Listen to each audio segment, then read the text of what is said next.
స్వచ్ఛత అంటే నందిని. నందిని పాలు మరియు పెరుగు. నమస్తే రమగారు. నమస్తే జయ. ఏదైనా మంచి స్టోరీ చెప్తారా? రాజయోగం కథ చెప్తాం. మనకి గొప్ప యోగాలు, రాజయోగం ఉంది, అలాంటివి మన జాతకాల్లో కనపడతాయి. వీడు గొప్ప యోగం పడుతుంది వీడికి, అలాంటివి చెప్తారా? అదేదో పడుతుందని చూస్తారు చాలా మంది, దానికోసం ఏం ట్రై చేయరు. దాని మీదే కదమ్మా ఆ ఒకటి అడక్క కాదు. ఏమిటి సినిమా, ఒక సినిమా పేరు మర్చిపోయాను, రాజేంద్ర ప్రసాద్ గారిది ఒక సినిమా. అదేదో అంటే వచ్చే సంవత్సరం నేను రాజు అవుతానని అబ్బాయి ఏ ప్రయత్నం చేయకుండా ఉంటాడు. అవును. ఓ అమ్మాయిని పెళ్లి చేసేసుకుంటాడు, రాజు అవుతానని. పెళ్లి చేసుకుంటే ఎప్పటికీ ఇది కాదు, ఏమి చెయ్యడు. చేయకపోతే ఎట్లా అవుతుంది? అదే కదా. ఏదో మర్చిపోయాను, రంభ అమ్మాయి యాక్ట్రెస్ ఫస్ట్ సినిమా, అది నాకు గుర్తుంది. ఆ ఒకటి అడక్క. ఆ ఒకటి అడక్క ఏమిటో మరి పేరు గుర్తులేదే. కాదు రమ్మగారు. అయ్యో రామా, నేను చాలా సార్లు చూసా ఆ సినిమా. ఓకే, ఇంట్రెస్టింగ్ గా ఉంటుంది. అదొక చందమామ కథ బేస్డ్ గా వచ్చిన సినిమా ఏదయ్యా. అయితే ఇప్పుడు ప్రతి వాళ్ళకి జాతకంలో ఎవరో ఒకళ్ళు చిలక చూసి చెప్పుకున్నా నీకు యోగం ఉందంటారు. ఆ యోగాల కోసం ట్రై చేయరు. యోగం కోసం ట్రై చేసిన ఒక హీరో గురించి చెప్పుకుందాం మనం. తప్పకుండా. అయితే బాలాపిపురం అని ఒక రాజ్యం. ఆ రాజ్యాన్ని చుట్టుపక్కలంతా కొండలట. ఈ కొండల దగ్గర పచ్చిక బయళ్ళవి బాగా ఉండేవి. ఈ బయళ్ళకి చుట్టుపక్కలంతా చిన్న చిన్న గ్రామాలు ఉండేవి. ఒక గ్రామంలో, ఒక కొండ పక్కన ఉన్న గ్రామంలో కొమరయ్య అని ఒక కుర్రాడు ఉండేవాడు. వాడు భలే సాహసి, తోటరాముడు లాంటి వాడు అనమాట. వాడు ఏదైనా చేసేస్తాడు. అయితే వాడికి గొడ్లు గాయటం, గొర్రెలు గాయటం పైన చెప్పేవాళ్ళు. ఆ గొడ్లని గొర్రెల్ని కాయటం కొండ మోపుల మీద కష్టం. ఏవో ఒకటి వచ్చి పడతాయి. వీడికి భయం లేదు, ఏదొచ్చినా భయపడ్డవాడు, తిరగబడతాడు. వీడికి అప్పచెప్పేవాళ్ళు. కానీ వీడికి ఎంతసేపు పెద్ద పెద్ద వేరే వేరే ఊళ్ళు చూడాలి, దేశాలు చూడాలి, యుద్ధాల్లో పాల్గొనాలి, అలాంటి కోరికలు ఉండేవి. కానీ చిన్న ఊరు, చిన్న జీవితం. ఒకనాడు ఇట్లా గొడ్లని గొర్రెల్ని కాసుకుంటూ కొండ వైపుకి తీసుకెళ్ళి మధ్యాహ్నం కాసేపు పడుకున్నట్టు. పడుకుంటే వీడికి ఎట్లా కాలు వచ్చింది ఆ కొమరయ్యకి. వీడు కుర్రాడు, ఒక 25 ఏళ్ళు ఉంటాయి. కొండ ఎక్కినట్టు తను. ఆ కొండ ఎప్పుడు ఎక్కినవాడు కాదు. వాళ్ళు ఎవరు కొండలు ఎక్కరు, ఆ కొండ పాదాల దగ్గరే ఉంటారు. కొండలకి ఏం చేస్తాం అనుకుంటారు.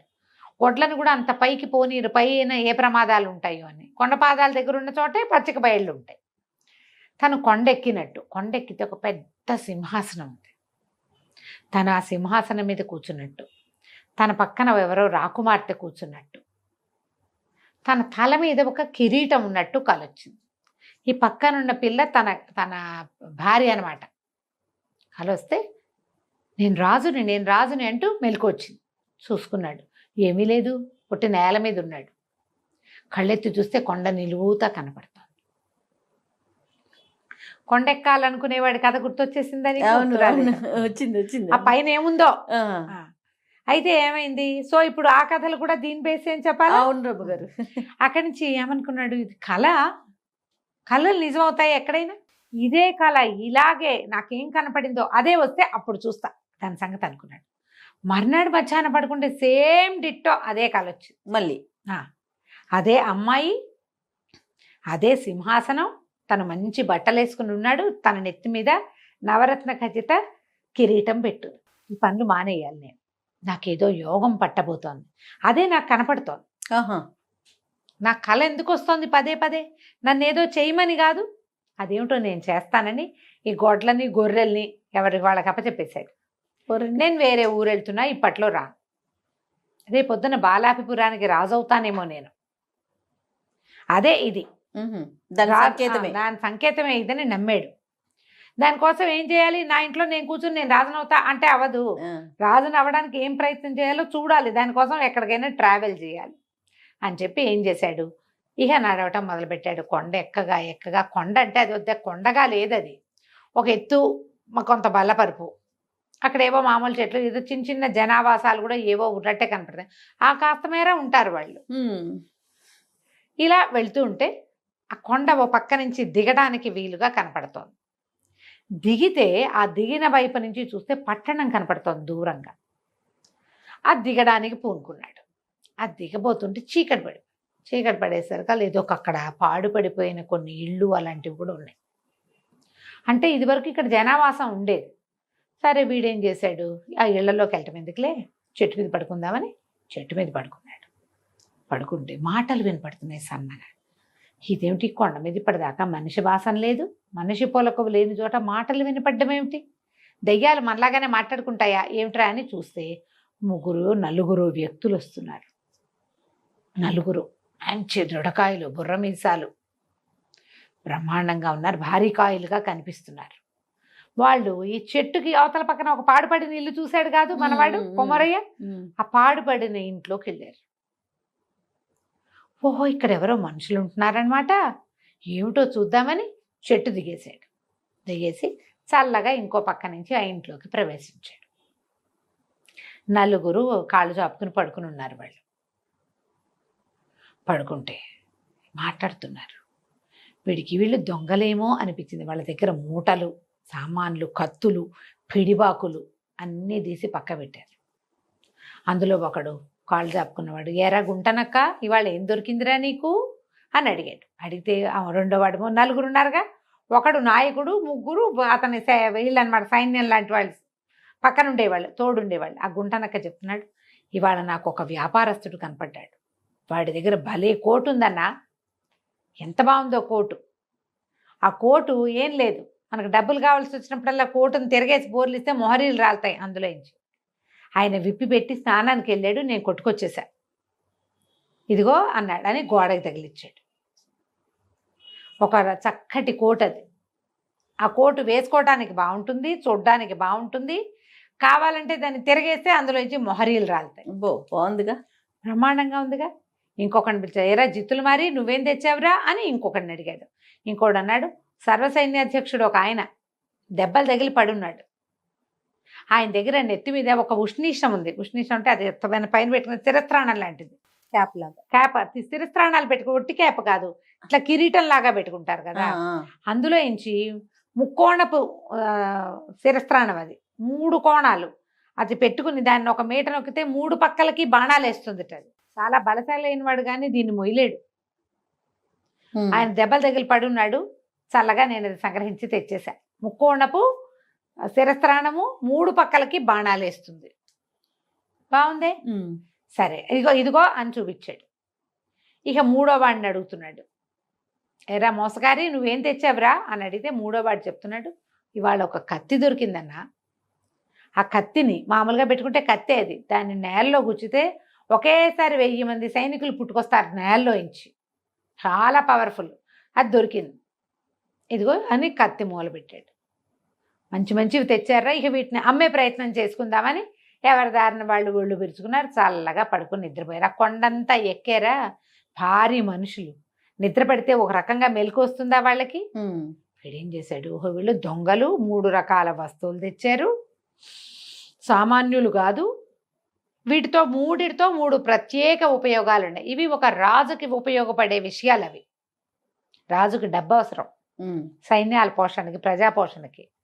రాజుకి బాణాలు వేయగలిగే శిరస్త్రాణం అవసరం, రాజుకి సైనికులు అవసరం. వీళ్ళు ఏం చేసుకుంటారు, చల్లగా వాళ్ళ వెనకాల నుంచి వెళ్ళి ఆ 3 వస్తువులు చెత్త పుచ్చుకొచ్చేసాడు.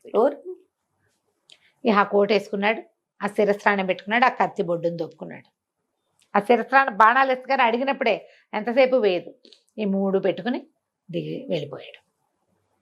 సరే ఏదో ఒక పోటకోళ్ళ ఇంటి దగ్గర ఆగాడు, కోటు విప్పి దులుపుకుంటే ఇన్ని మొహరీలు రాలిని మళ్ళీ వేసుకున్నాడు. దాన్ని చక్కగా అక్కడ డబ్బులు ఇచ్చి సుష్టుగా భోజనం చేసి శుభ్రంగా స్నానం చేసి తయారయ్యి మళ్ళీ కోటు ధరించి కత్తి కత్తికి ఒక ముందంతా లేవు వాడి దగ్గర, అంగాస్త్రం వాడి తువ్వాలు ఉంటుంది అది పెట్టి కట్టుకున్నాడు కత్తి. ఇప్పుడు కత్తి పెట్టుకోవడానికి అన్ని సాధనాలు చక్కగా డబ్బులు వస్తున్నాయి, డబ్బులు ఉన్నాయిగా, ఇవన్నీ తీసుకుని రాజుగారిని చూడడానికి వెళ్ళేసరికి రాజుగారిని చూడాలన్నాడు. అనేసరికి ఆ వాకిట్లో ఉన్న అన్నాడు, ఏంటి ఎవడు పడితే వాళ్ళు చూసేస్తారు రాజుగారిని, బలివాడోయ్ నువ్వు అన్నాడు. అనగానే వెంటనే కత్తి తీశాడు. ఏంటి రాజా కొమరసింహుడు నేను, నన్ను కూడా చూడ్డా, అత్యంత సాహసిగా పేరొందిన వాడిని నన్ను ఎందుకు చూడ్డు రాజు అనగానే వాడు తెల్లబోయాడు. వీడెవడో. ఎప్పుడు కూడా మనం బెదిరినట్టుంటే అవతల వాళ్ళు అదిలించేస్తారు. అవును, అదే డాంబికంగా ఉంటే బాబోయ్ వీడేదో ఉద్దండ పండితుడు లేదా బ్రహ్మాండ నాయకుడు అని ఫీల్ అవుతారు కదా. అక్కడి నుంచి బాబా అలా కాదండి, రండి భలేవారు కొమరసింహుల వారిని ఎందుకు చూడరు, రాజుగారు మిమ్మల్ని బాగా చూస్తారు అని చెప్పి లోపల తీసుకుపోయాడు. రాజు ఎదురుగుండా కూర్చున్నాడు. చూస్తే ఆ సింహాసనం చూశాడు వీడు. ఆ సింహాసనం ఇదే కల్లో కనపడింది. కల్లో నేను ఏ సింహాసనం చూసానో అది ఇదే. తర్వాత రాజుగారి నెత్తి మీద ఒక కిరీటం ఉంది, ఇది నాదే. అన్ని వీడియే. కల్లో కనపడింది అదే. ఓహో ఇదే మన దవ్వబోతోంది అనుకుని, నమస్కారం మహాప్రభు, నేను ఒక క్షత్రియుణ్ణి, దేశాలు తిరుగుతూ ఇక్కడికి వచ్చాను, నా దగ్గర బ్రహ్మాండమైన విద్యలు ఉన్నాయి, నా చరిత్రాన్ని చూసారా 3 పక్కల బాణాలు వేస్తుంది, తలచిన తోడనే 1000 మంది సైనికుల్ని రప్పించగలను నేను, మీకు ఏ సహాయం కావాలంటే ఆ సహాయం చేస్తా, మీకు నా సేవ చేస్తా సదా, ఏమంటారన్నాడు. రాజుగారికి ఇప్పుడు సైనిక సహాయం అవసరమైన పరిస్థితిలో ఉన్నాడు. ఆయనకి పక్క రాజ్యమైన వల్లభాపురం రాజుగారు వీళ్ళ మీదకి దండెత్తి రాబోతున్నాడు. ఓకే. రాజు అన్నాడు, చాలా సంతోషం నాయన, మేము మాకున్న సైన్యం చాలదు, ఏం చేయాలా అనుకుంటాం, ఇంత యుద్ధం చేయగలిగే వీరుడివి, తర్వాత సైనికులను కూడా తెప్పించగలనని చెప్తున్నావు, పుట్టించడం కాదు తెప్పించడం అని చెప్పాడు.